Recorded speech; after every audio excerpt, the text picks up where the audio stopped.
राजकुमार जहांगीर की घटिया फरमाइश सुनते ही आयशा का दिल टूट कर रह गया। तुम्हारे बाप ने 20 लाख स्वर्ण मुद्राओं का घोटाला किया है।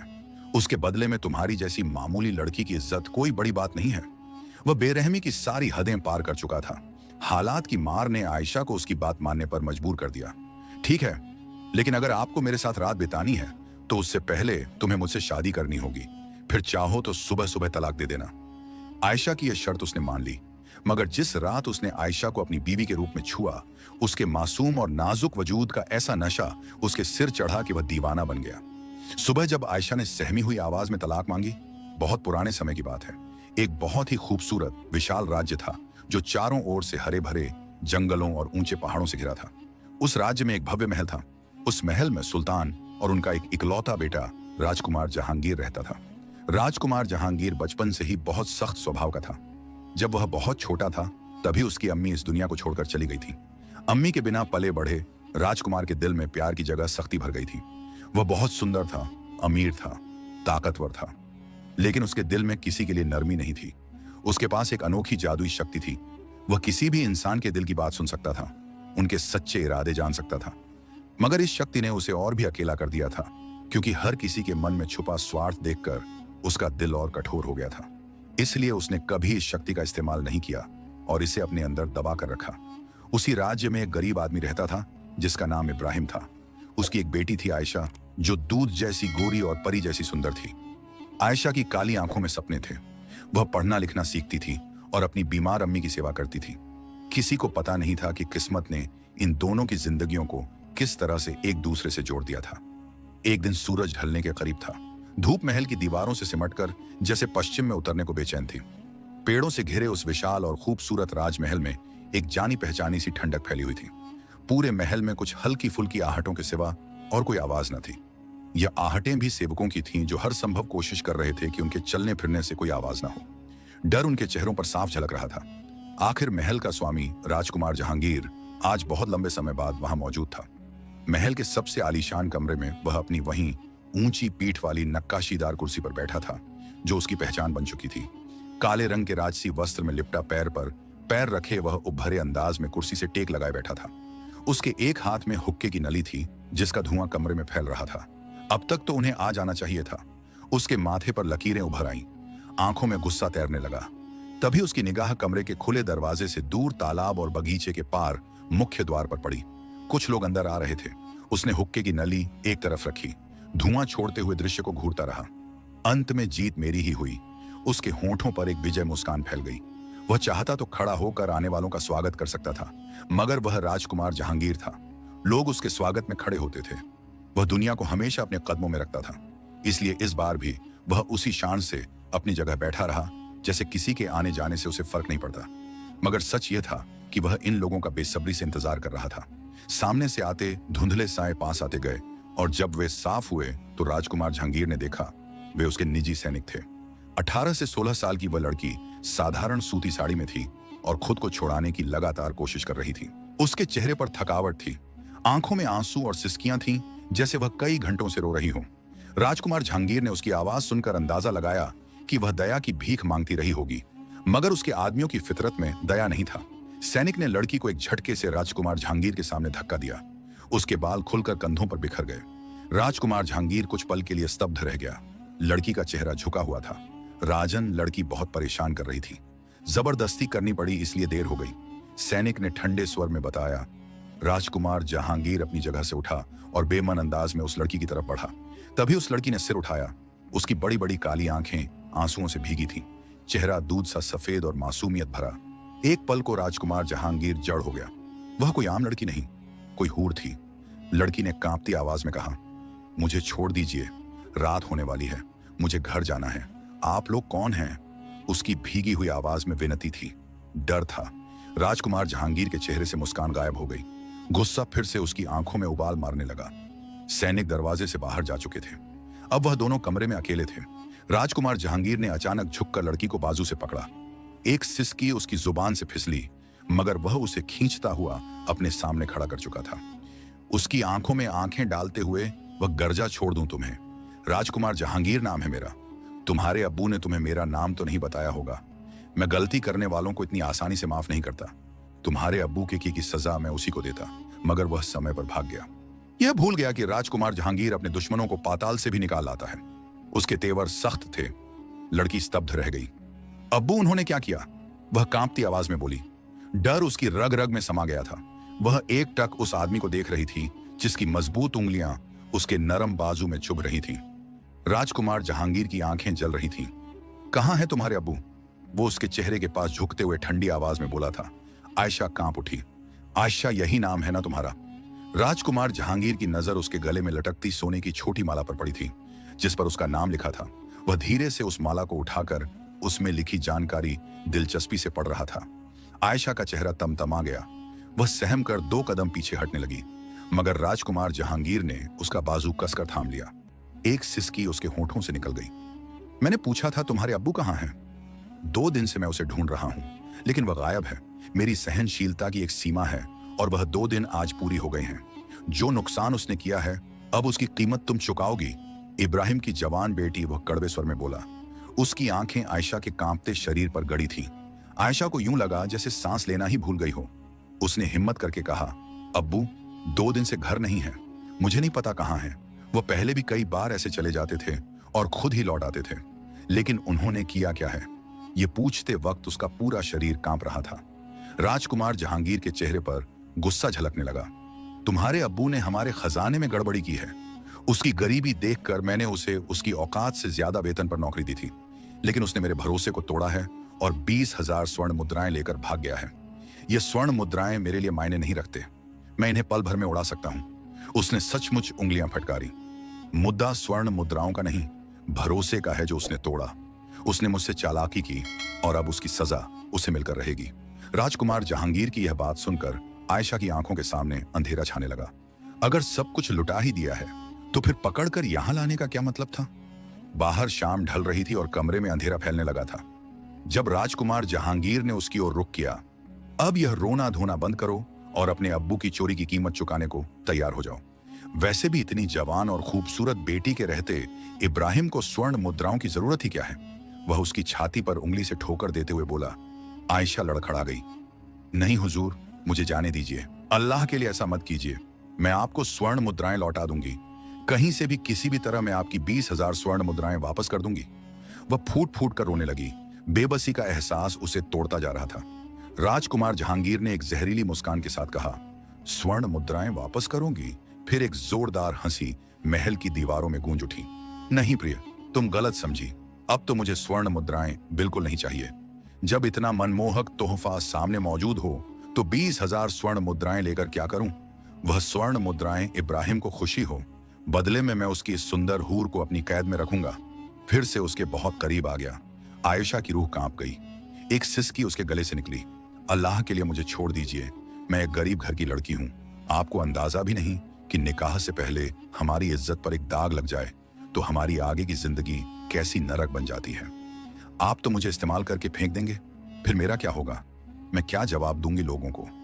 क्या बताऊंगी कि मेरे अब्बू की चुराई स्वर्ण मुद्राओं के बदले एक अजनबी आदमी ने वह बात अधूरी छोड़कर बुरी तरह रो पड़ी। राजकुमार जहांगीर एक पल को ठिठक गया। उसके काली आंखों में पहली बार डर के साथ साथ तल्खी भी नजर आई थी। अजनबी आदमी? राजकुमार जहांगीर ने बुदबुदाया। नहीं रहना, मुझे अजनबी। राजकुमार जहांगीर इतना सस्ता आदमी नहीं है कि किसी मजबूर लड़की का फायदा उठाए, लेकिन तुम्हारे अब्बू को सजा तो मिलनी ही चाहिए। तो फिर क्या किया जाए? वह सोचते हुए उसके शरीर को घूरता रहा। आयशा की टांगें जवाब दे चुकी थी। दिमाग सुन्न होने लगा था। तभी राजकुमार जहांगीर ने गरज की तरह कहा, निकाह करोगी मुझसे? अभी और इसी वक्त फिर मैं तुम्हारा शौहर हो जाऊंगा और मुझे अपना बदला लेने से कोई रोक नहीं सकेगा। उसने उसके बाजू को और कसते हुए कहा। अब यह तय हो चुका था कि वह उसे कभी आजाद नहीं करेगा। वो उसे अपना शिकार बनाकर ही रहेगा। आयशा ने अपनी बंद होती पलकों को खोलने की कोशिश की, मगर उसके होश पर राजकुमार जहांगीर की अगरबत्ती की महक हावी होती जा रही थी। उसे खड़ा रहना मुश्किल हो गया और अगले ही पल वह लड़खड़ाकर जमीन पर गिर गई। पास खड़े राजकुमार जहांगीर ने बेसाख्ता उसे बाहों का सहारा दिया। वो बेहोश हो चुकी थी। एक पल के लिए राजकुमार जहांगीर स्तब्ध रह गया। उसकी उभरी हुई नाक, तराशे हुए होंठ, कांपती पलकों पर ठहरे आंसू, वो एक सुंदरता का नमूना थी। उसी पल राजकुमार जहांगीर ने फैसला कर लिया, वह अब इस मोम सी गुड़िया को वापस नहीं जाने देगा। काजी साहब को बुलाओ। राजकुमार जहांगीर ने एक सिपाही कहा, मैं इस लड़की से मेरा निकाह होगा। राजकुमार जहांगीर ने ठंडी आवाज में कहा, मैं बिना हक के किसी चीज को इस्तेमाल नहीं करता। हुक्का सुलगाते हुए उसने कमरे से बाहर नजर डाली और उसका इशारा पाते ही सेवक उल्टे कदमों से भाग खड़े हुए। महल के उस आलीशान कमरे के बाहर आसमान पर काले बादल घिरने लगे थे। आयशा को तो होश ही ना था कि कब काजी साहब आया, कब राजकुमार जहांगीर ने निकाह की रस्म पूरी की। उसे बस इतना महसूस हुआ कि उसके चेहरे पर ठंडे पानी के छींटे पड़े और उसने घबराकर आंखें खोल दी। सामने का दृश्य उसे घूमता हुआ महसूस हुआ। यहां दस्तखत करो, आज रात के लिए तुम मेरी बीवी हो और अब तुम मुझे कोई नैतिकता का पाठ नहीं पढ़ा सकती। राजकुमार जहांगीर ने उसके हाथ में जबरदस्ती कलम थमाया और कांपते हाथों से आयशा ने जैसे तैसे दस्तखत किए। निकाह होते ही राजकुमार जहांगीर के होठों पर एक विजय मुस्कान फैल गई। आयशा ने अपनी धुंधली नजरों से कमरे के दरवाजे से बाहर देखा। सारे सैनिक और सेवक दूर जा चुके थे। बाहर बारिश की बूंदें गिरने लगी थीं। ये एक सुंदर तरीके से बना कमरा था जहां बारिश की आवाज तक सुनाई दे रही थी, लेकिन आयशा महसूस कर रही थी कि यह बारिश छत पर नहीं, उसकी रूह पर पड़ रही है और उसकी रूह पर लगे धब्बे अब कोई नहीं धो सकता था। राजकुमार जहांगीर ने उसका हाथ पकड़कर उसे उठाया और वह एक बेजान मूर्ति की तरह उसके साथ चलती हुई बिस्तर तक आ गई। वह उसकी क्रूर नजदीकियों और सांसों की गर्मी महसूस कर सकती थी, मगर अब विरोध करना उसके बस में न था। उसने आंखें झुकाकर कांपते हुए दिल से अपने अब्बू को याद किया। वह सिसकते हुए दिल ही दिल में दुआ कर रही थी और बाहर बारिश और भी तेज हो गई थी।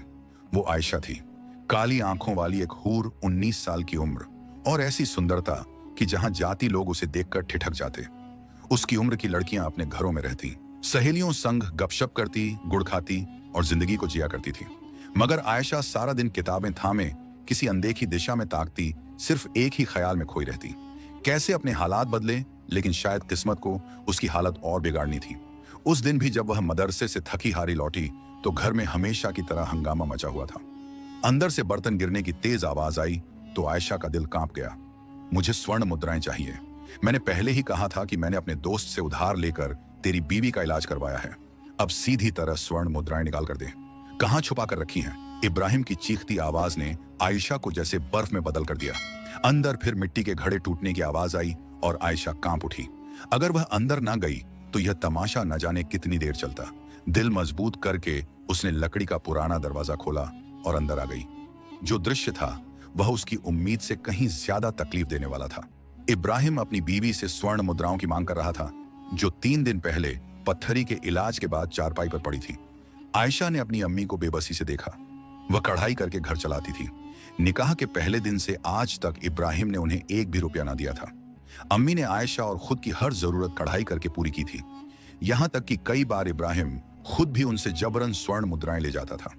मगर कुछ दिन पहले अम्मी को अचानक पेट में दर्द उठा और गांव के हकीम के पास जाने पर पता चला कि पत्थरी है।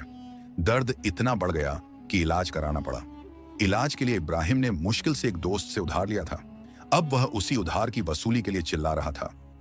आ गई तेरी बेटी, चल बोल, इससे कहां छुपा कर रखी है स्वर्ण मुद्राएं? यह निकाल कर दे। खुद तो लाश की तरह चारपाई से चिपकी पड़ी है। पता नहीं तेरे यह नाटक और कितने दिन चलेंगे। इब्राहिम की जुबान ने फिर जहर उगला। आयशा ने बेबसी से अपनी आंखें मली। कई आंसू उसके गालों पर गिर गए। वह जानती थी अम्मी की पोटली कहां रखी है। वह चुपचाप वहां तक गई, पोटली निकाली और बगैर कुछ कहे इब्राहिम की ओर बढ़ा दिया। चारपाई पर पड़ी फातिमा को घूरते हुए इब्राहिम ने पोटली खोली। अंदर कुछ चांदी के सिक्के थे। वह गुस्से से भड़क उठा। इन सिक्कों का मैं क्या करूं? चल अपनी चूड़ियां उतार कर दे। दोस्त का कर्ज मुझे हर हाल में चुकाना है।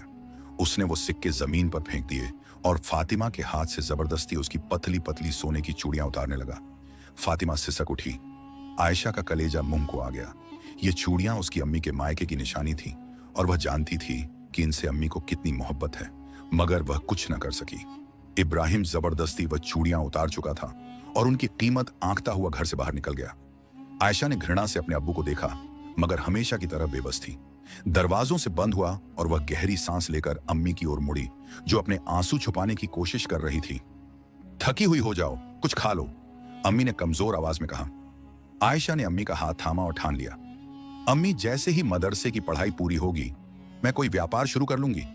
फिर हमें अब्बू के साथ रहने की जरूरत नहीं पड़ेगी। मैं आपका और अपना हर खर्च खुद उठाऊंगी, पक्का वादा। उसकी बड़ी बड़ी काली आंखों में आने वाले कल के ख्वाब थे। फातिमा ने भीगी आंखों से अपनी सुंदर बेटी की ओर देखा, लेकिन वह चाह कर भी उसकी उम्मीदों पर यकीन नहीं कर सकी। आयशा अपने इरादों में पक्की थी। मगर किस्मत के मामले में कमजोर निकली। अम्मी से किया वादा किए उसे कुछ ही दिन हुए थे जब एक दिन मदरसे से लौटते वक्त उसने कई बार दरवाजा खटखटाया, लेकिन कोई जवाब नहीं मिला। थक हार कर आयशा ने थैली से एक पुरानी चाबी निकाली। उसे पता था कि इब्राहिम अपने काम पर होगा और घर में सिर्फ अम्मी ही होंगी। कल से अम्मी ने चारपाई से उठकर चलना फिरना शुरू कर दिया था, इसलिए उसे यकीन था कि दरवाजा वहीं खोलेंगी। लेकिन जब दरवाजा नहीं खुला तो वह खुद ही चाबी से ताला खोलकर अंदर आ गई। छोटे से आंगन में सन्नाटा था। अम्मी कहाँ हैं आप? वह पूरे जोश में थी। आज उसकी मदरसे की आखिरी परीक्षा थी, सिर्फ एक दिन बचा था। यह सोचते हुए जब वह अंदर पहुंची तो सामने का दृश्य देखकर उसकी चीख निकल गई। फातिमा चारपाई पर पड़ी थी। उनके गले से धीमी धीमी चीखें निकल रही थीं और उनका शरीर अकड़ा हुआ था। घबराकर आयशा अम्मी के पास पहुंची। अम्मी क्या हुआ आपको? उसने अम्मी के दोनों हाथ थामे जो बर्फ की तरह ठंडे थे। कल रात तक तो अम्मी बिल्कुल ठीक थी, न जाने अब क्या हो गया था। आयशा के पैर तले जमीन खिसकने लगी, लेकिन हिम्मत करके वह अम्मी को वहीं छोड़कर तेजी से बाहर भागी। मुख्य रास्ते की ओर भागते भागते उसकी आंखों से आंसुओं की नदियां बह निकली।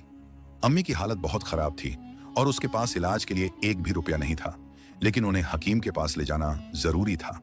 विनती करके वह एक बैलगाड़ी वाले को घर तक लाई और बड़ी मुश्किल से अम्मी को सहारा देकर बाहर लाई। जब तक वे नजदीकी हकीम के घर पहुंचे, अम्मी की हालत और भी बिगड़ चुकी थी। बैलगाड़ी वाला नेक इंसान था। उसने किराए के लिए ज्यादा जिद नहीं की। शायद उसने अम्मी की हालत को समझ लिया था। हकीम साहब के घर पर भारी भीड़ थी, लेकिन फातिमा को जल्दी दिखाया गया। हकीम साहब की जो बात आयशा को सुनने को मिली, उसने उसके होश उड़ा दिए।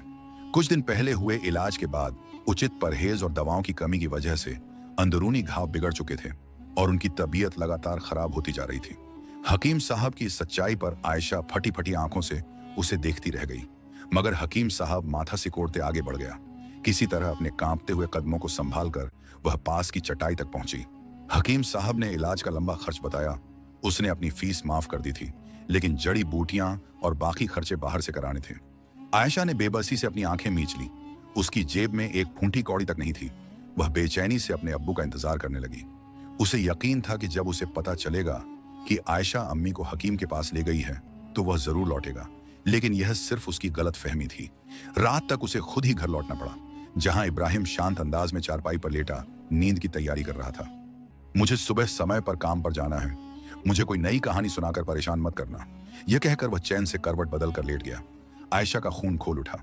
वह जानती थी कि इब्राहिम को कुछ महीनों पहले ही एक राजमहल में नौकरी मिली थी, मगर वह आदमी कितना बेशर्म और बेरहम है। लेकिन आयशा खुद बेबसी की हद पर थी। आंखों में आए आंसू पीते हुए उसने अम्मी की पोटली में स्वर्ण मुद्राएं ढूंढने शुरू की। वहां से वहीं कुछ चांदी के सिक्के निकले, जिन्हें लेकर वह चुपचाप घर से बाहर निकल पड़ी। रात के अंधेरे में वह फिर से हकीम साहब के घर पहुंची, जहां उसकी अधमरी अम्मी के सिरहाने बैठी रही।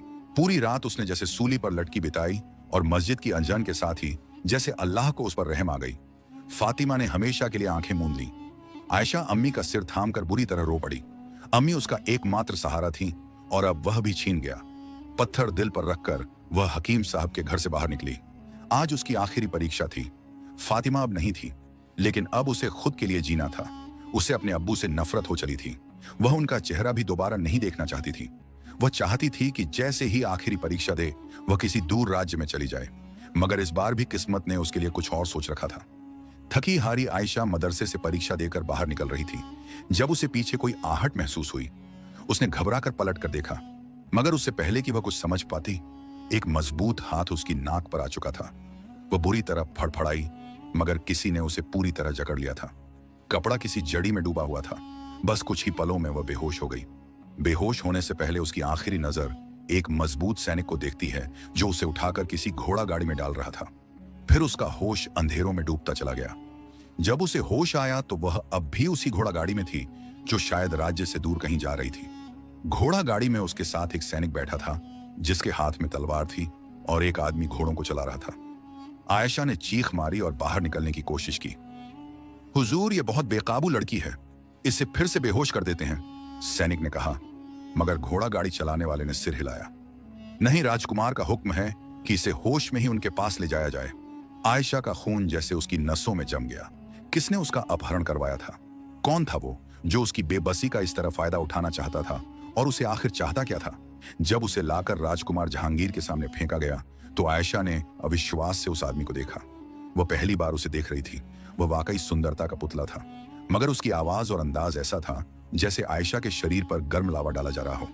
राजकुमार जहांगीर अपनी बात का पक्का था। उसने जो कहा वही किया। आयशा के शरीर पर एहसान करते हुए उसने बस एक कागज पर दस्तखत की थे, लेकिन आयशा जानती थी कि सुबह होते ही वह उसे किसी इस्तेमाल हुए कपड़े की तरह बाहर फेंक देगा। फिर उसकी जिंदगी क्या होगी वह खुद नहीं जानती थी। एक झटके से उसकी आंख खुली। शरीर में तकलीफों की शिद्दत थी। आंसू फिर से उसकी आंखों से बह निकले। सिसकियां दबाते हुए आयशा ने करवट बदली और देखा वह आदमी बेखबर दूसरी ओर सो रहा था, जैसे कोई राज्य जीत कर चैन की नींद सोया हो। आयशा की नजरों में नफरत उभरी। सिर्फ 20,000 स्वर्ण मुद्राओं की वजह से उस आदमी ने उसे रौंद दिया था। वह जितनी नफरत करती कम थी। एक झटके से उसने उसका दिया हुआ कंबल फेंका और बिस्तर से उतर गई। कमरे में दिए की हल्की रोशनी फैली थी। आयशा को अपने शरीर से घिन आने लगी। रेशमी बाल बिखरे थे। रो रो कर उसकी आवाज बैठ गई थी। साड़ी तार तार थी। उसे अपने बाजू में दर्द महसूस हुआ। बेखुदी में उसने उंगलियों से दाहिना बाजू छुआ, जहां कल उस मजबूत आदमी ने अपनी पकड़ जमाई थी। एक सिसकी उसके होठों से निकली। गहरी सांस भरते हुए उसने अपने बिखरे बाल समेटे और स्नान कक्ष में जाकर खुद को बंद कर लिया। जब वह बाहर निकली तो उसकी आंखों में एक भी आंसू नहीं था। चेहरा पत्थर की तरह खाली हो गया था। राजकुमार जहांगीर पर एक नफरत भरी नजर डालकर वह कमरे से बाहर निकल आई। महल अंधेरे में डूबा था। वो धीरे धीरे चलती हुई बाहर के दरवाजे तक पहुंची। वहां चौकीदार बैठा था। उसने आयशा को देखा तो चौंका, मगर उसे रोकने की कोशिश नहीं की। आयशा के होठों पर एक कड़वी मुस्कान फैल गई। हाँ, आप मुझे क्यों रोकेंगे? आपके राजकुमार ने जो बदला लेना था ले लिया। अब मैं उनके लिए सिर्फ एक बोझ हूं। सोचते हुए उसने गर्दन झटकी और तेज कदमों से आगे बढ़ गई। यह एक सुनसान इलाका था। चारों ओर दूर दूर तक पेड़ों की कतारें थीं। आयशा को अपनी नसों में खून जमता हुआ महसूस हो रहा था, लेकिन वह ठंडी भावनाओं के साथ चुपचाप चलती रही। ना उसे डर लग रहा था और ना ही कोई जल्दबाजी थी, जैसे वह जिंदगी से हार मान चुकी थी। पता नहीं वह कितनी देर तक चलती रही। थकावट से उसकी टांगें जवाब देने लगी थी और वह बार बार लड़खड़ा रही थी। शायद इसी कारण उसे पीछे से आती घोड़ा गाड़ी की आवाज सुनाई नहीं दी। घोड़ा गाड़ी बहुत तेज थी। चलाने वाले ने रोकने की पूरी कोशिश की, लेकिन वह आयशा को टक्कर मारने से खुद को रोक नहीं पाया और अगले ही पल आयशा हवा में उछलकर दूर जा गिरी। वह पहले से ही होश में नहीं थी और अब पूरी तरह बेहोश हो चुकी थी। घोड़ा गाड़ी से नीचे उतरते ही हकीम रहीम ने हैरानी से रास्ते के बीचों बीच पड़ी साड़ी पहने उस लड़की को देखा, जिसके माथे से अब खून बह रहा था। हकीम रहीम को घबराहट हुई। अनजाने में उन्होंने एक लड़की को घायल कर दिया था। पता नहीं वह जिंदा भी है या नहीं। वह घबरा कर आगे बढ़े। शुक्र था कि जमीन पर पड़ी आयशा की सांसें चल रही थीं। हकीम रहीम को राहत मिली, मगर उन्हें हैरानी थी कि साड़ी में यह लड़की रात के आखिरी पहर इस सुनसान रास्ते पर क्या कर रही थी। गहरी सांस लेकर उन्होंने दूर तक फैले खाली रास्ते को देखा। लड़की को साथ ले जाने के सिवा उनके पास और कोई रास्ता नहीं था। इसीलिए वह चुपचाप आयशा को अपनी हवेली ले आए। वह राज्य के जाने माने हकीम थे। आयशा को हवेली में सेविकाओं के हवाले करते हुए उन्होंने उसका खास ध्यान रखने की हिदायत दी। राज्य पहुंचते पहुंचते सुबह हो चुकी थी। वह बहुत थके हुए थे। दूसरे राज्य में वह अपने एक दोस्त के निकाह में गए थे और वापसी में यह लड़की मिल गई थी। हवेली आकर वस्त्र बदलने के बाद भी उनका ध्यान उसी लड़की पर टिका रहा।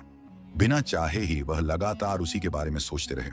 शायद इसी कारण वह मुश्किल से 2 घंटे ही सो पाए और जब जागे तो तुरंत सेविकाओं को बुलाया। लड़की के शरीर पर घाव तो साधारण है, लेकिन वह गहरे मानसिक आघात में है। ठीक होने में कुछ दिन लग सकते हैं, सहायक ने उन्हें बताया। हकीम रहीम ने गहरी सांस ली। जब तक वह पूरी तरह ठीक नहीं हो जाती, उसका इलाज मेरे निजी खर्चे पर होगा। हाँ, उसे उसके परिवार के बारे में पूछने की कोशिश करो। उन्होंने सेविका को निर्देश दिए और फिर खुद भी जल्दी से तैयार होकर अपने कमरे में पहुंच गए, जहां आयशा अब तक बेहोश थी। अगले दिन सुबह उसे होश आया। सेविकाओं के कई बार पूछने के बावजूद वह चुप रही। वह छत को घूरती रही, बस यही सोचते हुए कि अब जिंदगी किस मोड़ पर जाएगी। मैं घर वापस जाना चाहती हूँ। तीसरे दिन जब हकीम रहीम उसका जांच करने आए तो उसने धीमी आवाज में कहा। हकीम रहीम उसे देखकर रुक गए। तुमने अब तक नहीं बताया कि उस रात उस सुनसान रास्ते पर क्या कर रही थी, लेकिन अगर तुम जाना चाहती हो तो मैं तुम्हें नहीं रोकूंगा, उन्होंने शांत स्वर में कहा। हालांकि उनका दिल बेचैन था। वह आयशा को जाने नहीं देना चाहते थे, बिना जाने ही सही, लेकिन इस लड़की से उन्हें एक गहरा लगाव महसूस हो रहा था। सेविका आकर उसे उसकी वही साड़ी लौटा गई। साड़ी को देखते ही आयशा की आंखों से 2 आंसू टपक पड़े। अब वह मदरसे की वह मासूम छात्रा नहीं रह गई थी। जो कुछ उसने खो दिया था वह लौट नहीं सकता था। वह अपने घर नहीं लौटना चाहती थी। कपड़े बदलकर हवेली से बाहर आई तो बहुत देर तक रास्ते पर यूं ही खामोश खड़ी रही। कहां जाऊं, मेरा तो अब कोई घर भी नहीं। अम्मी मुझे छोड़कर जा चुकी है और अब्बू की गलती की सजा मैंने भुगती है। उस घर में कैसे वापस जाऊं? वह खाली नजरों से रास्ते को घूरते हुए सोच रही थी। तभी एक घोड़ा गाड़ी उसके सामने आकर रुकी। अंदर बैठ जाओ। आयशा ने चौंक कर देखा। वह हकीम रहीम थे। वह अपने घर जा रहे थे। बिना चाहे ही सही आयशा ने दरवाजा खोला और उनके बगल में बैठ गई। अगर तुम्हें बुरा ना लगे तो मेरे साथ मेरी हवेली में रह सकती हो। इतनी बड़ी हवेली में मैं अकेला ही रहता हूं।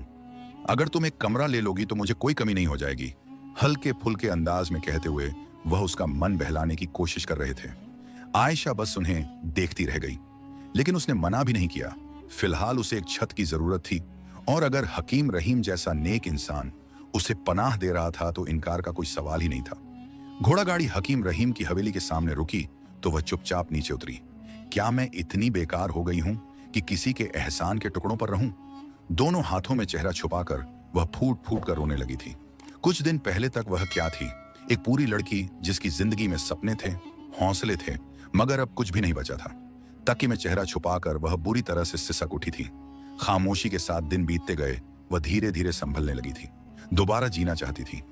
एक हफ्ते बाद जब वह शाम को सीढ़ियां उतरकर नीचे आई तो हकीम रहीम बैठक में किताबें पढ़ रहे थे। उस दिन के बाद आज आयशा और हकीम रहीम की पहली मुलाकात थी और एक पल को दोनों ठिठक गए। कमीज सलवार के खूबसूरत कपड़ों में काली आंखों वाली वह लड़की किसी मोम की गुड़िया जैसी लग रही थी, जो धीरे धीरे कदम बढ़ाती हुई उनके पास आकर खड़ी हो गई थी। क्या बात है, कुछ कहना चाहती हो? हकीम रहीम ने नरम स्वर में पूछा। उनकी गहरी आंखें आयशा की बेचैनी को समझ रही थी। वह बार बार अपनी उंगलियां मसल रही थी। कुछ कहने के लिए होंठ खोलती और फिर बंद कर लेती। दुपट्टा कभी दाएं कंधे से बाएं ले जाती और कभी बालों में उंगलियां फिराती, जैसे कुछ बोलने के लिए उसे न जाने कितनी हिम्मत जुटानी पड़ रही हो। आयशा, यहां आकर बैठो, जो कहना है आराम से कहो। हकीम रहीम के कहने पर वह चुपचाप सामने वाली चटाई पर आकर बैठ गई। मैं कोई काम करना चाहती हूँ। मैं आप पर बोझ नहीं बनना चाहती। अगर मैं कुछ रुपए कमा लूं तो किराए पर एक छोटी सी जगह ले लूंगी। आपने मेरे लिए पहले ही बहुत कुछ किया है। मैं आपकी जिंदगी में और परेशानी नहीं बढ़ाना चाहती। वह धीमी आवाज में कह रही थी। हकीम रहीम ने कुछ पल तक उसे देखा। वह किस परेशानी की बात कर रही थी, जबकि उसके आने के बाद से तो अनजाने ही वह हर तरफ उसी को तलाशते रहते थे। तुम्हें काम करने की क्या जरूरत है? तुम्हारा कोई बड़ा खर्चा तो है नहीं और मैं इतना गरीब भी नहीं कि 2 समय के खाने के लिए तुम्हें काम करने दूं। वह मुस्कुराते हुए बोले। आयशा ने अपने होंठ काटे। मुझे मंजूर नहीं कि मैं बेवजह आपके सिर पर बोझ बनूं, इसीलिए मुझे काम करना ही है। अगर आपने इजाजत नहीं दी तो मैं खुद जाकर किसी व्यापारी के घर में खाना बनाने का काम कर लूंगी। वह अचानक उठ खड़ी हुई थी। वह सोच समझ कर आई थी। हकीम रहीम उसे देखते रहे। ठीक है, लेकिन खुद से बाहर मत जाना। मेरे एक जानने वाले को रसोइये की जरूरत थी। अगर तुम अच्छा खाना बना सकती हो तो मैं तुम्हें वहीं भेज देता हूँ। काम भी ज्यादा नहीं होगा और वह लोग मेरे पुराने जानकार हैं, बहुत अच्छे लोग हैं। हकीम रहीम की बात पर आयशा के सिर से जैसे कोई भारी बोझ उतर गया। उसके होंठों पर एक हल्की मुस्कान आ गई। शुक्रिया, उसने मुस्कुराकर कहा और वापस अपने कमरे में चली गई। हकीम रहीम तो जैसे उसी पल के कैदी बनकर रह गए थे। न जाने कितनी देर तक वे उसी दिशा में देखते रहे जहां वह गई थी। फिर सिर झटक कर वापस किताबें पढ़ने लगे। 32 की उम्र में अब भी युवकों जैसी हरकतें कर रहा हूं, उन्होंने खुद को समझाते हुए सोचा। शाम को उन्होंने सेविका से आयशा को कहलवा भेजा कि अगली सुबह वह तैयार एक हो जाए। घोड़ा गाड़ी उसे काम पर छोड़ देगी। आयशा ने बिल्कुल देर नहीं की। अगली सुबह वह थोड़ी घबराई हुई थी। पहली बार काम पर जा रही थी। खाना पकाने में वह तो माहिर थी, लेकिन नई जगह, अनजान लोग और वैसे भी अमीर लोग छोटी छोटी बातों में भी नुक्स निकाल लेते हैं। आयशा सीढ़ियां उतरकर नीचे आई। उसने गुलाबी रंग की कमीज सलवार पहनी हुई थी। होंठों पर बस हल्का सा रंग लगाया था। घोड़ा गाड़ी उसे एक भव्य से महल के सामने ले गई, जिसे देख वह ठिठक गई। इतने बड़े महल में मेरा काम है। उसकी हथेलियों में पसीना उतरने लगा। घबराहट से उसकी सांसें थमने लगी। आप अंदर चली जाएं, आपको सब बता दिया जाएगा। आत्मविश्वास के साथ सिर हिलाते हुए वह अंदर आ गई। दोनों तरफ बगीचे से घिरी हुई शानदार सी राह थी। एक तरफ खड़ी महंगी घोड़ा गाड़ियों को देखकर अंदाजा हो रहा था कि इस महल में पैसा बारिश की तरह बरसता है। महल के अंदर कई सेवक काम में लगे हुए थे। कुछ ने उसे नजरअंदाज किया, लेकिन एक बूढ़ी सेविका जो शायद देखभाल करती थी, खुद ही उसके पास आ गई। आपको रसोइया के तौर पर रखा गया है, इस तरफ आइए। वह उसे रसोई में ले गई। मेरी परीक्षा नहीं होगी? आयशा परेशान थी, इसलिए पूछ बैठी। बूढ़ी सेविका हंसते हुए बोली, आपको परीक्षा की क्या जरूरत? आप राजकुमार के बचपन के दोस्त के घर से आई हैं। राजकुमार ने हमें कल रात ही बता दिया था कि आपसे ज्यादा काम नहीं लेना, और अगर आपसे कोई गलती हो भी जाए तो हम सब ने अपनी आंखें बंद रखनी है। सेविका की बात पर आयशा को खुशी हुई। उसने दिल ही दिल में एक बार फिर हकीम रहीम का शुक्रिया अदा किया। बस एक बात का ध्यान रखिएगा, राजकुमार को छोटी छोटी बातों पर गुस्सा आ जाता है और उनका गुस्सा किसी से काबू में नहीं आता, खासकर जब वह किसी को झूठ बोलते हुए पकड़ लें। सेविका की बात पर वह एक पल के लिए ठिठक गई। एक चेहरा उसकी आंखों के सामने आया। उसे भी झूठ सहने की आदत नहीं थी। एक कड़वी सी मुस्कान आयशा के होठों पर फैल गई। मैं पूरी कोशिश करूंगी। वह तेजी से हाथ चलाते हुए राजकुमार का पसंदीदा खाना बनाने लगी थी। उसे यहां अपनी जगह बनानी थी। यह काम उसके लिए बेहद जरूरी था। जिंदगी धीरे धीरे पटरी पर लौटने लगी थी। इस काम को पाने के बाद वह बहुत खुश थी। हकीम रहीम उसकी इस खुशी को महसूस कर रहे थे। वह अक्सर यूं ही मुस्कुराती हुई नजर आती थी। तुम्हारा काम कैसा चल रहा है? नाश्ते की चटाई पर हकीम रहीम ने यूं ही बात शुरू की ताकि वह उनसे कुछ बात करे। आयशा ने मुस्कुराते हुए जवाब दिया, बहुत अच्छा। मैंने आज तक अपने स्वामी को देखा तो नहीं, लेकिन उन्हें मेरा खाना बहुत पसंद आता है। बाकी सेवक बताते हैं। वह जल्दी जल्दी चाय के घूंट भरते हुए बता रही थी। हकीम रहीम ने मुस्कुराकर उसे देखा। वह बेहद खूबसूरत लग रही थी। हकीम रहीम ने अनायास ही अपनी नजरें चुरा ली। अकेले रहते उन्हें एक लंबा समय हो चुका था। इन दिनों वे बस यही सोचते रहते थे कि किस तरह आयशा से निकाह की बात करें। तभी वह अचानक अपनी थैली उठाते हुए बोली, आज जल्दी जाना है। महल में एक समारोह है और सारा खाना मुझे ही बनाना है, क्योंकि राजकुमार चाहते हैं कि उनके खास मेहमानों को बाहर का खाना न परोसा जाए। व्यस्त अंदाज में कहती वह उन्हें अलविदा कहकर बाहर निकल गई थी। हकीम रहीम की निगाहें बहुत देर तक उसके पीछे टिकी रहीं। वह आज बहुत खुश थी। 2 दिन बाद उसे पहली तनख्वाह मिलने वाली थी। आयशा ने पक्का इरादा कर रखा था कि तनख्वाह मिलते ही वह किसी छोटी जगह में रहने लगेगी और हकीम रहीम की हवेली छोड़ देगी, क्योंकि वह इस नेक इंसान पर और बोझ नहीं बनना चाहती थी। इन्हीं ख्यालों में खोई वह घोड़ा गाड़ी से उतरकर अंदर चली आई। एक तरफ से गुजरते हुए उसके कदम एक पल को ठिठक गए। हमेशा की तरह वहां खड़ी 3 घोड़ा गाड़ियों के साथ आज एक शाही घोड़ा गाड़ी भी दिख रही थी।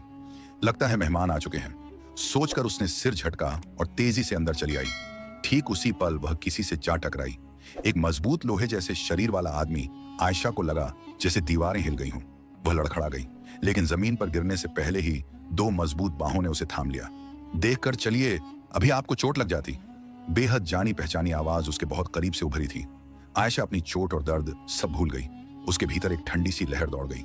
उसने झटके से सिर उठाया और ऐसा लगा जैसे 7 आसमान उसके सिर पर टूट पड़े हों। वह वहीं था, वहीं चमकती भूरी आंखें, वहीं माथे की सिलबटें, वहीं गंभीर चेहरा।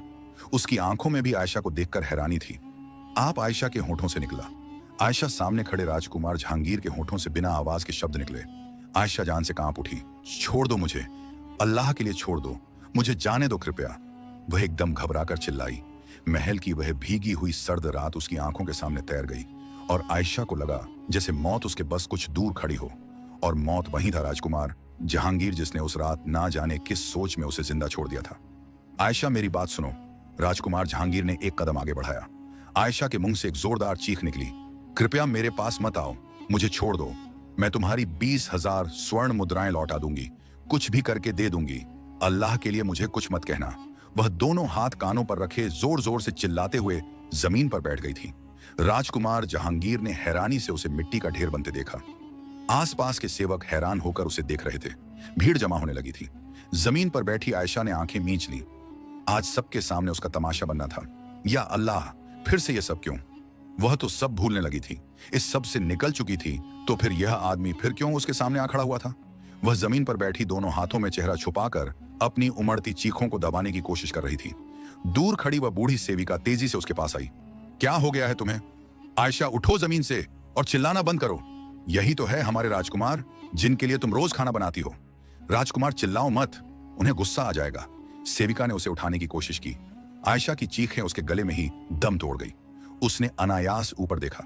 वह आदमी बस एक कदम की दूरी पर खड़ा था। हाँ, यही था, यही वह था। तो वह इतने दिनों से उसी के महल आ रही थी। डर की एक ठंडी लहर आयशा के रग रग में समा गई और अगले ही पल वह जमीन पर बेहोश होकर गिर पड़ी। सेविका घबरा गई। पहले आयशा की तरफ और फिर राजकुमार जहांगीर की तरफ देखा, जो अब झुककर आयशा को देख रहा था। वह अब पूरी तरह बेहोश हो चुकी थी। गहरी सांस ली और गंभीरता से सेविका को हुक्म दिया, घोड़ा गाड़ी चलाने वाले से कहो तैयारी करें। फिर उसने आयशा को दोनों बाहों में उठाया और तेजी से घोड़ा गाड़ी की ओर दौड़ पड़ा। कितनी दुआओं, कितनी कोशिशों के बाद भी वह उसे नहीं ढूंढ सका था। और आज जब वह पूरी तरह मायूस हो चुका था, वह अचानक उसके सामने आ गई थी। उसे समझ नहीं आ रहा था कि वह इस संयोग पर खुश हो या दुखी, क्योंकि आयशा उससे इस कदर डर गई थी कि जैसे मर जाना उसके लिए ज्यादा बेहतर होता। घोड़ा गाड़ी की पिछली सीट पर आयशा को लिटाते ही राजकुमार जहांगीर ने तेजी से घोड़ा गाड़ी चलाई और साथ ही किसी को पैगाम भिजवाया। हवेली में नाश्ते की चटाई पर बैठे हकीम रहीम ने पैगाम सुनकर उसे पढ़ा और मजाकिया अंदाज में सोचा, क्या बात है दोस्त, हमारी रसोइया ने खाने में कुछ गलत तो नहीं किया। आज तो वह बड़ी तैयारी से गई थी, लेकिन राजकुमार जहांगीर के घबराए हुए पैगाम में लिखे शब्द पढ़ते ही हकीम रहीम तुरंत गंभीर हो गए। दोस्त की घबराहट समझते ही वे तुरंत हवेली से निकल पड़े। राजकुमार जहांगीर भी उसे हकीम रहीम की हवेली ही ले आया। छठाई पर पड़ी बर्फ की तरह ठंडी आयशा की नब्ज जांचते हुए हकीम रहीम बोले, उसे क्या हुआ? सुबह तो वह बिल्कुल ठीक थी और बहुत उत्साहित भी थी। राजकुमार जहांगीर ने दर्द और पछतावे से भरी लाल आंखों से उन्हें देखा। यह सब मेरी वजह से है, लेकिन कृपया उसे ठीक कर दो रहीम। तुम नहीं जानते वो मेरे लिए क्या मायने रखती है। मैंने उसे बहुत ढूंढा है और आज जब वह मुझे मिली है तो उसकी आंखों में मेरे लिए इतनी नफरत है कि मैं सह नहीं पा रहा। उसकी आवाज कांप रही थी। हकीम रहीम कुछ पल उसे देखते रहे, फिर तुरंत आयशा को कमरे में ले जाकर जरूरी जांच की। वह सदमे की वजह से बेहोश हुई है, कुछ घंटे बाद होश आ जाएगा। बाहर खड़े राजकुमार जहांगीर के कंधे पर हाथ रखते हुए उन्होंने जानकारी दी। वे उसके चेहरे की बेचैनी और दर्द पढ़ रहे थे। कौन है वह? हकीम रहीम ने गहरे स्वर में पूछा। राजकुमार जहांगीर चुप रहा, फिर बोला, वह मेरी बीवी है। हकीम रहीम को ऐसे लगा जैसे किसी ने उनके कानों में लावा डाल दिया हो। वे स्तब्ध रह गए। लगा जैसे जमीन उनके नीचे से खिसक गई हो। कुछ पल खुद को संभालने के बाद राजकुमार जहांगीर ने उन्हें पास की छटाई पर बैठाया। क्या बात है, आप ठीक तो हैं? रहीम ने धीरे से सिर हिलाया। वह आपको कहां मिली? मैं पिछले 1 महीने से उसे ढूंढ रहा हूं। शायद वह जानती थी कि मैं उसे तलाश करूंगा, इसलिए वह अपने अब्बू के घर भी नहीं गई, राजकुमार जहांगीर ने भारी स्वर में कहा। हकीम रहीम ने गहरी निगाह से उसे देखा और बोले, 1 महीने पहले वह मुझे राज्य से बाहर वाले रास्ते पर मिली थी। घायल अवस्था में साड़ी में उसकी मानसिक स्थिति बहुत खराब थी। उसके पास ना रहने की जगह थी, ना जिंदा रहने की वजह। मैंने उसे अपनी हवेली में रखा, इलाज करवाया, फिर उसकी ठीक होने के बाद उसी के कहने पर काम के लिए भेजा। मुझे क्या पता था कि वह तुम्हारी बीवी है। यह कहते हुए उनकी आवाज भीग गई। राजकुमार जहांगीर की आंखों में पश्चाताप तैरने लगा। वह सिर झुकाए रहा, फिर धीरे धीरे उसने सब कुछ हकीम रहीम को बताया। वे स्तब्ध रह गए। तुम इतने बेरहम कैसे हो सकते हो जहांगीर? एक मासूम लड़की से तुमने उस बात का बदला लिया जिसमें वह दोषी ही नहीं थी। हकीम रहीम की आंखें भीग गई। मैं अब हर घाव का मरहम बनना चाहता हूं, हर दर्द का इलाज जो मैंने उसे दिया है, और यकीन मानो मैं ऐसा करूंगा। राजकुमार जहांगीर अचानक उठ खड़ा हुआ। तभी सेविका ने आकर सूचना दी, हुजूर वह बेहोश लड़की उठ गई है। यह सुनकर राजकुमार जहांगीर तुरंत आयशा के कमरे की तरफ बढ़ा। हकीम रहीम ने उसे जाते देखा और बेचैनी से आंखें मूंद ली। चांद किसी और का था और वह चाहकर भी उसे अपनी हवेली में नहीं रख सकता था। गहरी सांस लेते हुए वे कमरे की ओर लौटे। राजकुमार जहांगीर धीमे से दरवाजा खोलकर अंदर आया। आयशा तकियों के सहारे बिस्तर पर अधलेटी थी, चुपचाप छत को देख रही थी। उसके चेहरे पर पीली पड़ती मायूसी छाई हुई थी। राजकुमार जहांगीर को देखते ही आयशा की आंखों में एक साथ डर और नफरत की लहर दौड़ गई। वह धीरे धीरे कदम बढ़ाता उसके सामने आकर बिस्तर पर बैठ गया। मैं तो इस काबिल भी नहीं हूं कि तुमसे माफी मांग सकूं आयशा, लेकिन क्या तुम सिर्फ इसलिए मुझे माफ कर दोगी क्योंकि उस रात निकाह में तुम्हारे दस्तखत थे? मैं कोई अजनबी नहीं, तुम्हारा शौहर हूं। सिर्फ इसी पवित्र रिश्ते की वजह से मेरी उस घिनौनी हरकत को माफ कर दो। अगर तुमने मुझे माफ नहीं किया तो मेरी रातें यूं ही बेचैन रहेंगी और मेरे दिन वीरान। अल्लाह की कसम आयशा, पिछले 1 महीने से मैं चैन की नींद नहीं सो पाया। हर रात नींद की झड़ी बूटियों की जरूरत पड़ी। इसीलिए नहीं कि मैं तुमसे किसी तूफानी मोहब्बत में फंस गया हूं, बल्कि इसलिए कि एक बेबस लड़की पर ढाया गया जुल्म मुझे अंदर ही अंदर खा गया है। वह पश्चाताप से सिर झुकाए बोल रहा था। आयशा ने एक तीखी नजर उस पर डाली। वह आज भी उतना ही सुंदर, उतना ही रूपदार था। उसकी उभरी नाक पर आज भी वही घमंड था, मगर अब वह उसके सामने सिर झुकाए बैठा था। अब मुझसे और क्या चाहते हैं? उसने थके हुए अंदाज में पूछा। राजकुमार जहांगीर ने सिर उठाया। उस सुबह जब मैं जागा तो मुझे लगा मैंने एक साधारण सेवक से बदला लेकर पूरी दुनिया जीत ली है। एक साधारण सी लड़की मेरा क्या बिगाड़ सकती थी? मगर महल लौटते ही मुझे झटका लगा। मेरी आंखों से नींद उड़ गई। मुझे हर लड़की में तुम्हारी तस्वीर दिखने लगी। रास्तों पर घोड़ा गाड़ी चलाते अचानक मैं रुक जाता। हर बार लगता जैसे तुम मेरे पास से गुजरी हो। दोस्तों को मेरी हालत पर हैरत होने लगी। मैंने कई बार मदद ली, लेकिन हर बार आईने में मुझे अपना बुरा चेहरा दिखा। मैं अपने सख्त स्वभाव का इल्जाम हमेशा अपनी अम्मी पर देता था, जो बचपन में मुझे छोड़ गई थी। मगर अब समझ आया कि मेरी अम्मी नहीं, मैं खुद दोषी था। उस रात तुम्हारे आंसू, तुम्हारी माफी, तुम्हारी सिसकियां कुछ भी मुझे नहीं रोक पाया। काश मैं रुक जाता, आज मैं अपनी ही निगाहों में इतना नहीं गिरा होता। वह टूट रहा था। आयशा ने अविश्वास से उसकी ओर देखा और वह 20,000 स्वर्ण मुद्राएं। क्या अब वो नहीं चाहिए? उसकी आवाज डर से कांप रही थी। राजकुमार जहांगीर ने झटके से सिर उठाया। अल्लाह के लिए मुझे मेरी नजरों में और मत गिराओ। 20,000 स्वर्ण मुद्राओं की मेरे सामने कोई औकात नहीं। मुझे बस इस बात का अफसोस है कि तुम्हारे अब्बू ने मेरे भरोसे को तोड़ा, मुझे धोखा देने का सोचा। बस उसी गलती ने मुझे यह सब करने पर मजबूर किया। इन दिनों में मैंने जो तकलीफ झेली है, उसके आगे सारी उम्र की माफी भी कम है। बस एक ही बात का सुकून है। आयशा ने सवालिया नजरें उठाई। बस इस बात का कि उस रात मैंने तुमसे निकाह किया था। तुम्हें छूने से पहले मैंने तुम्हारे तमाम हक अपने नाम किए थे। तुम मेरी बीवी थी और यही बात मुझे आज भी सुकून देती है। आयशा कुछ पल उसे देखती रही और फिर मुंह फेर कर दूसरी ओर देखने लगी। वह खुद हैरान थी कि कुछ देर पहले तक जिससे वह डर रही थी, अब उसे देखकर इतनी शांति में क्यों है। उसे तो उस पर चीखना चाहिए था, शायद गुस्सा भी करना चाहिए था, मगर वह चुप थी और वह जानती थी क्यों राजकुमार जहांगीर की पहली बात ने ही उसके अंदर के तमाम ऐतराज खत्म कर दिए थे। वह उसका शौहर था और उस रात जो रिश्ता उनके बीच बना था, उसी ने उसकी सारी शिकायतों को खुद ही मिटा दिया था। मैंने तुम्हारे अब्बू को ढूंढ निकाला है और उन्हें उस गड़बड़ी के मामले में माफ भी कर दिया है। वे नहीं जानते थे तुम कहां हो। अगर तुम चाहो तो मैं तुम्हें आजाद कर दूंगा। तुम अपने अब्बू के पास जा सकती हो, तुम्हें कोई नुकसान नहीं होगा। लेकिन अगर तुम चाहो तो इस अधूरे आदमी को पूरा कर दो, मेरे अंदर की उस खाली जगह को भर दो जिसे मैं अब तक अपने झूठे घमंड से भरने की कोशिश करता रहा हूं। क्या तुम ऐसा करोगी? उसने बेहद उम्मीद से उसकी ओर देखा। आयशा ने अपनी घनी पलकों को उठाया और जैसे सारी बातें, सारे फैसले एक ही पल में साफ हो गई। वह उसका शौहर था और उसे अब अपने दिल को और कोई तर्क नहीं देना था। मुस्कुराते हुए उसने राजकुमार जहांगीर के बढ़ाए हुए हाथ पर अपना हाथ रख दिया। राजकुमार जहांगीर ने पहले अविश्वास से उसका हाथ देखा, फिर नरमी से उसे गले लगाकर दोबारा माफी मांगी और इस बार आयशा ने पूरे दिल से उसे माफ कर दिया। राजमहल में खुशियों की बहार आ गई थी। राजकुमार जहांगीर ने आयशा को अपनी रानी घोषित किया और पूरे राज्य में धूमधाम से जश्न मनाया गया। आयशा अब महल की मालकिन थी और राजकुमार जहांगीर उसके बिना एक पल भी नहीं रह सकता था।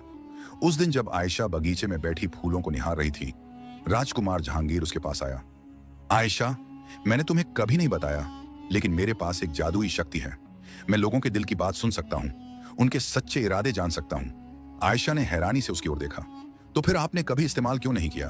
क्योंकि हर किसी के दिल में स्वार्थ देखकर मेरा दिल और कठोर होता गया। लेकिन उस रात जब तुम्हारे दिल की आवाज सुनी, तुम्हारी मासूमियत और बेबसी महसूस की, तब समझ आया कि मैं कितना बड़ा गुनाह कर रहा हूं। इसीलिए मैं तुम्हें ढूंढता रहा। राजकुमार जहांगीर ने उसका हाथ थामा। आयशा की आंखों में आंसू आ गए।